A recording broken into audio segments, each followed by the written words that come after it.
All right, y'all. So let's get into dreams. So, you know, we have a lot of interpretations of what dreams, what we might think what dreams are. You know, I already know what dreams are, but for the most part, most people think dreams are just their dreams or their imaginations, and you know, this this is part of the misunderstanding of how they can be lost in this 3D dimension if they think their imaginations or their dreams are just that. So, as a young kid, we learned that, dreams are just imaginations that we have and undergo through with our brain. That's what they say, with our brain. But you gotta ask yourself, what created the brain? The mind. What's the mind? The mind is how you became consciously aware of, but how did you become consciously aware of? To become conscious is derives from being from the subconscious. So most people are not aware of their subconscious, like the majority of populations. They're not aware of how it's the mechanisms that's working, and how it's creating the conscious reality that we're in. So your subconscious is the dream world, your imaginations, the place that you go to when you're going to sleep and you have these imaginations. So your imaginations is Neptune in astrology, the subconscious realm, the realm of where you have dreams, imaginations, creativity, illusions, delusions, whatever you can imagine in your head. So when you have dreams, for the most part, you're dreaming about what you're consciously aware of in your everyday 3D reality. So this is what your spirit is doing. So this is how reincarnation comes into play, but I'm not gonna get into that right now. But I'm gonna just say a little bit. So if you're always dreaming about the 3D reality, aka if you're always having imaginations about how you're living in the 3D reality, and that's tied to how you're consciously aware of the sun and your emotions, the moon. So even in your dreams, you're consciously aware of yourself, and when you're having dreams, you feel, you have emotions in your dreams, and you have all these other chakras. You can have dreams of anything, and all these chakras go into play even in your dreams, which is a subconscious realm. And everybody has their own individual subconscious realm, and that's tied to the collective subconscious. But I'm not gonna get into that right now. That's too deep for most of y'all. But your dreams is not your dreams, it's your subconscious. It's how you're creating your space, your spaceship, your reality. So every organism is doing this, not just humans, but humans have the most creative capabilities of utilizing their subconscious, aka their imaginations and their dreams. So when it comes to having dreams, this is how your spirit is trying to guide you into a direction where in the spirit realm, this is how you feel. Your moon, all your chakras is here, your planets, your sun, your moon, your Venus, your Mars, your Jupiter. Everything is in there a little. It's always playing out those percentage levels in the subconscious realm first before it becomes here consciously in the physical world. So yeah, this is how your current state of being is, like regardless. So you're dreaming right now, you just don't realize it. You're in the subconscious realm right now, you just don't realize it. So whatever you're doing in your dream is how you're always been doing consciously as a spirit. So in this 3D reality, we're so distracted and consciously aware of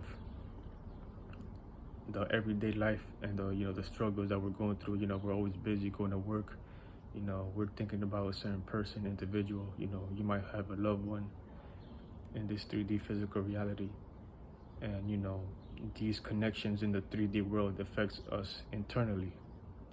And we have dreams because of those 3D external experiences, and certain thought forms, and that we cater to, that that we indulge in and make us feel emotionally important. And those emotions might be so strong that they can develop affection and love, and even passion and motivation, Venus and Mars. And we learn so much about the external world that we gain experiences and expand ourselves. So there's a lot of shit that we do in the 3D world that affects our dream world. It's like kind of living in reverse, because you have always been doing this subconsciously first, and then you go about it in the 3D world. A lot of people live in reverse, and this causes a lot of misconceptions of what dreams are, and they don't really fully realize what it is. So your dreams, your imaginations, your subconscious is what's creating your space, your reality. So you as an individual space, you came from another space, your parents, the combinations of two energies, masculine and feminine, and that created a new life, a new space to be born into this space that we're already in, aka the whole collective of reality.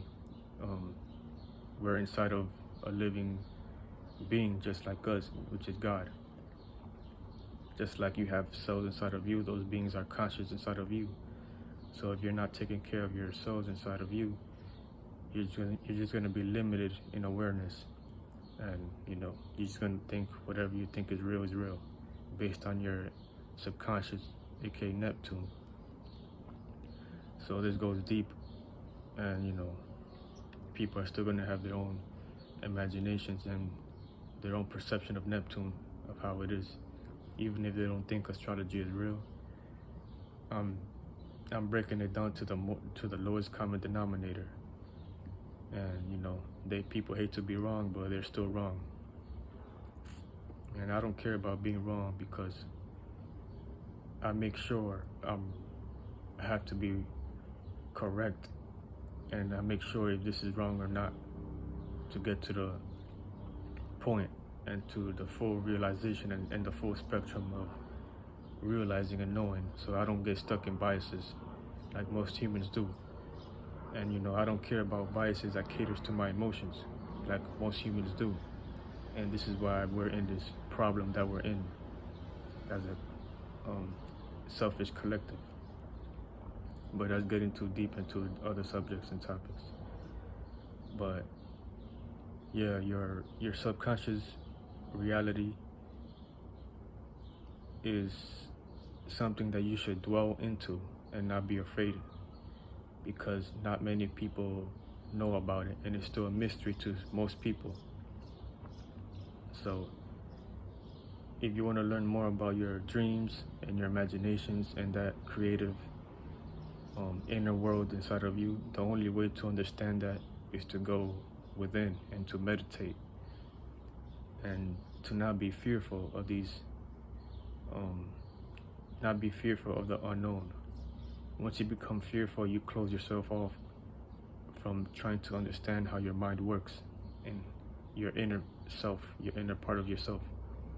You see, there's so many distractions in this reality that we might get comfortable with it, but these are external things that's trying to validate us and trying to make, it's trying to limit us, and we're trying to make sense of this, and it will make sense based on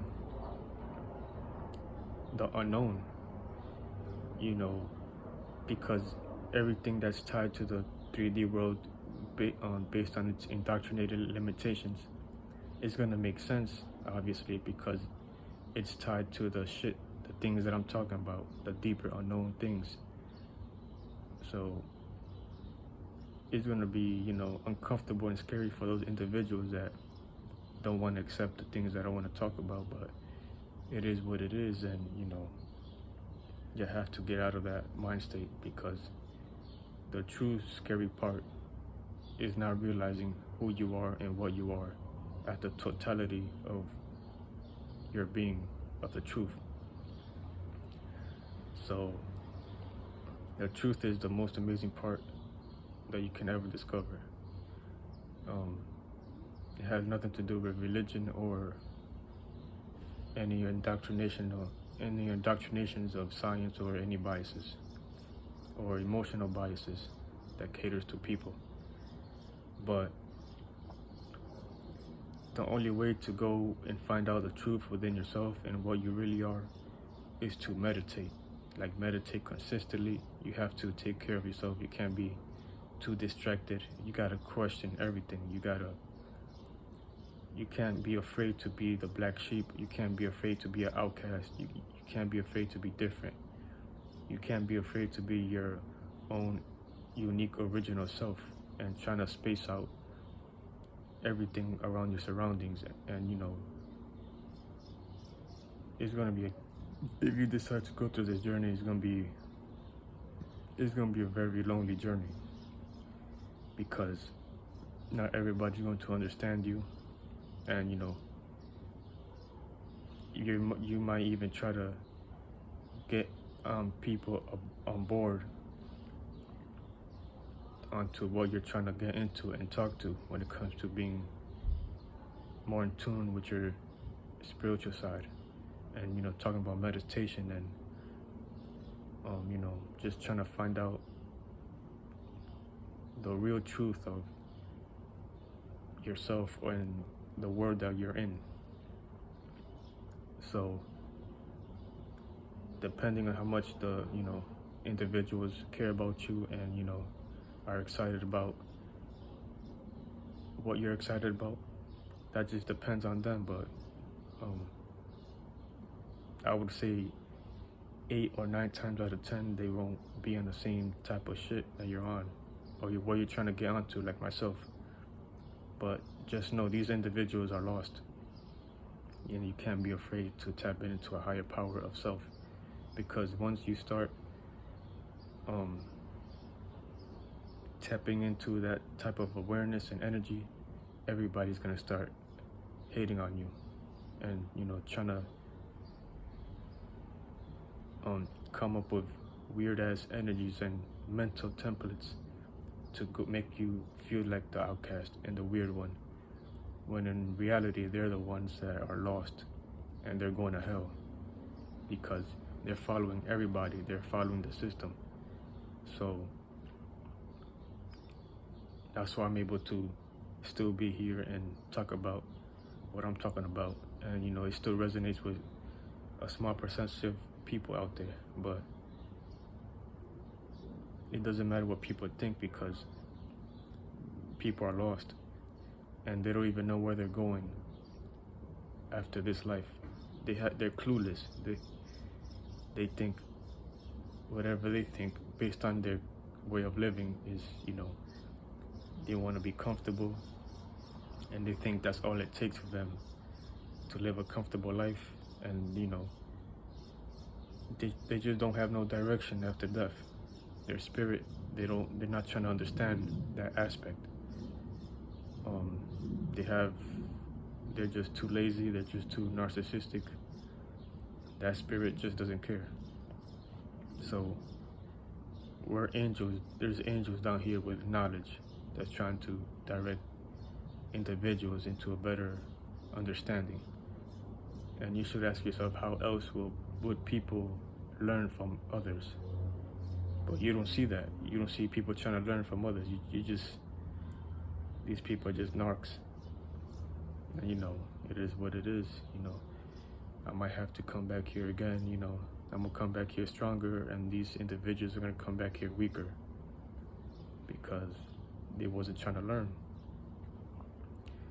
But that's enough about that. So the more you meditate and take care of yourself, and eat healthy as possible, don't get lost in desires. Try to become the best version of yourself you can. You gotta go cold turkey when it comes to these toxic things that's poisoning your body and your mind. You gotta look outside the box. You gotta question everything. You gotta think. You gotta exalt perceptions, and just the most important part is meditations and going deep within yourself and believing in yourself. If you don't believe that far, then that's how far you will get. AKA your imaginations. Your imaginations is not just your delusions. It's how we created this reality. The spirit created the mind, the subconscious mind, and then that mind was experiencing the dreams, whatever you want to call it, but it was just the mind, the subconscious mind. It was having ideas, thought process, how to bring itself dense into this reality. But that was already a reality in itself, in the subconscious mind. It's like a image, the image of the spirit,